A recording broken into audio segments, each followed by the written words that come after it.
धनबाद के सबसे पुराने कॉलेज में अगर हम बात करें तो BSS कॉलेज पे अब खतरे की घंटी बजनी शुरू हो गई है। खासकर जिला परिषद ने उन्हें नोटिस दिया है कि जल्द से जल्द वो खाली करें। और ख़ासकर हम बता दें BSS कॉलेज को बारामुड़ी में ज़मीन आवंटित किया गया था, लेकिन उसके बाद भी वहाँ निर्माण कार्य शुरू नहीं किया गया और इसी ज़मीन पे वो संचालित कर रहे हैं कॉलेज को।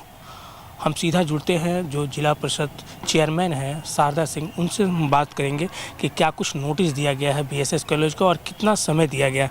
मैम, BSS कॉलेज को एक नोटिस दी गई है जिला परिषद के तहत कि जल्द से जल्द खाली किया जाए। मैम, क्या कुछ मामला है? मैम देखिए, ये पहले ही आया था कि ये अवैध बना हुआ है उस पर बिल्डिंग में। हाँ, जिला परिषद की ज़मीन पे वो चला रहे, ना हमें कोई रेंट आ रहा है, ना ही कोई उस पर एग्रीमेंट हुआ उसके साथ। तो पहले ही आया था कि पूर्व में कोर्ट ने कहा था इसे आप खाली करा दें, लेकिन उस वक्त शायद बच्चों का एग्ज़ाम चल रहा था। जो उस वक्त वर्तमान में DDC थे या फिर अध्यक्ष थे, उन लोगों ने बहुत अच्छा डिसीजन लिया कि एग्ज़ाम के बाद हम कराएं। बच्चे के भविष्य के साथ कोई भी ये नहीं करे, क्योंकि आपके और हमारे बच्चे ही कॉलेज में पढ़ते हैं।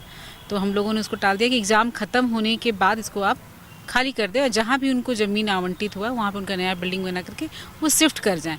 लेकिन उन्होंने कहा नहीं, किया नहीं। और वो तो बिल्डिंग जैसा आपने बताया वहाँ बनना शुरू ही नहीं हुआ। आवंटित ज़मीन का क्या हुआ ये नहीं बता सकते। पता नहीं स्कूल का ट्रस्ट क्या कर रहा है, उस पर भी नहीं।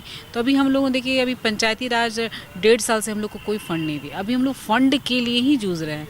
तो हमारा अगर यहाँ से रेंट आता, अगर हम किसी और को देते या फिर स्कूल के साथ हमारा एग्रीमेंट आता कि नहीं हम रेंट के बेसिस पे रहेंगे, तो हम लोग को जो कठिनाई हो रही है राशि के लिए उसका नहीं करना पड़ता। हम लोग गांव के में और काम कर पाते हैं। आपको पता है कि गांव के बच्चों के स्कूल की भी हालत बहुत ख़राब है। तो अगर हमारे पास फ़ंड रहता तो हम अपनी योजनाओं से बच्चों के लिए वहाँ पे कुछ कर पाते, क्योंकि उनके माता पिता तो मज़दूर हैं, डेली बेसिस पे काम करें। तो उनके पास इतने सफिशिएंट पैसे नहीं होते कि अपने बच्चों को बड़े स्कूल में दे सके या प्राइवेट स्कूल में दे सके। सरकार भी अभी इस चीज़ को लेकर के बहुत फोकस है। सरकारी स्कूल में आए दिन सुविधा दी जा रही है। तो हम जनप्रतिनिधियों का भी दायित्व होता है कि हम भी स्कूल को अच्छा कर पाते, आंगनबाड़ी को अच्छा कर पाते, वहाँ की सड़कें अच्छी होती, वहाँ के अस्पताल में कुछ उपकरण हम दे पाते, बच्चों के लिए खेलने के लिए कुछ फैसिलिटी दे पाते। जो बच्चे सिर्फ मोबाइल में और टीवी में देखते हैं तो उनको भी मन करता है, तो हम नहीं कर पा रहे क्योंकि हमारे पास फंडिंग की कमी है। तो इसी तरह जिला परिषद की बहुत सारे जो ज़मीन है वो किसी न किसी कारण से बाधित हैं, या फिर वो कोई अप्रोच कर लिया है या फिर कोई मामला चल रहा है। इसीलिए हम लोगों ने उन्हें नोटिस दिया है कि 15 दिन के अंदर हमें इसके बारे में जानकारी चाहिए कि आपने क्यों नहीं खाली किया अभी तक, क्यों आप अभी तक खाली नहीं किया। तो आप कभी जिला परिषद से क्यों नहीं इस चीज़ पर ये किया गया कि आप एग्रीमेंट में या लीज़ में आप ले करके चलाएं। तो देखिए, सोचना पड़ता है क्योंकि बच्चे बहुत हैं वहाँ पे। तुरंत हम बोल दे तो देखिए, जादू का छड़ी तो ऐसा नहीं है कि वो घुमाएंगे और वहाँ स्कूल बन के तैयार हो जाएगा। तो परेशानी है। तो अभी हम लोगों ने नोटिस दिया, जैसे वो हमारे पास आएंगे। देखिए, वकील का जो प्रक्रिया था कि हमारे कोर्ट से हम जजमेंट मिल चुका है कि नहीं जिला परिषद का ज़मीन है, तो अब हमारा जो प्रोसेस होता है यही होता है कि हमने उनको नोटिस दिया है कि आप खाली करें हमारा स्कूल।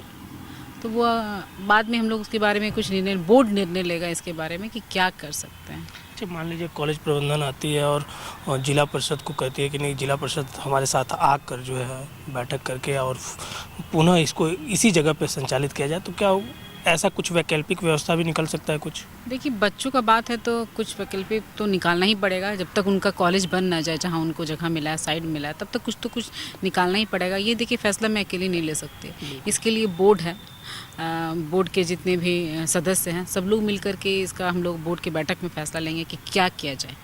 कि इस तरह का मामला है, बहुत दिनों से ना उनकी तरफ से हमको कोई रेंट आ रहा है, वो आराम से रह रहे हैं। एक होता है ना कि दूसरे के जगह पे हम रह रहे हैं, उनको सब सुविधा दे, तो उनको एक फ़िक्र खुद से होना चाहिए था कि मैडम हम लोग आपके स्कूल को यूज़ कर रहे हैं तो हम लोग कुछ बैठ करके बात कर लेते। लेकिन ये हो नहीं रहा। जब तक देखिए हमारे पास सरकार से हमारे पास फंड आते थे तो हम लोग उस चीज़ को नज़रअंदाज करके कहीं ना कहीं चल रहे थे। लेकिन अब जब हमारे पास फ़ंड नहीं आ रहा तो मेरा सबसे पहले दायित्व है कि मैं फ़ंड कहाँ से इकट्ठा कर सकती हूँ। तो मुझे ये है कि ये केस हम लोगों ने जैसे भी हो जीता हुआ, ये कॉलेज हमारा है, तो फिर इस पे हमको कुछ नहीं आ रहा। हो सकता है ये कर दे वहाँ के प्रबंधक कि नहीं जिला परिषद को संचालित करें, हम इसको कॉलेज को संचालित करेंगे, तो उसमें जो फंडिंग हम स्कूल को और भी काम भी कर सकते हैं और हमारा जो राशि की कमी है उसको भी हम फुलफिल कर सकते हैं। बिल्कुल, यानी वैकल्पिक व्यवस्था निकल सकती है अगर कॉलेज प्रबंधन आकर जिला परिषद में बात करती है, बातों को रखती है बोर्ड में, तो हो सकता है वैकल्पिक व्यवस्था निकल जाए और कॉलेज बेहतर ढंग से संचालित किया जा सके। धनबाद से जेपी भारत लाइव के लिए अपने सहयोगी संतोष के साथ कन्हैया कुमार। जेपी भारत लाइव, भारत की बात जेपी के साथ। वीडियो को लाइक करें, शेयर करें और चैनल को सब्सक्राइब करें।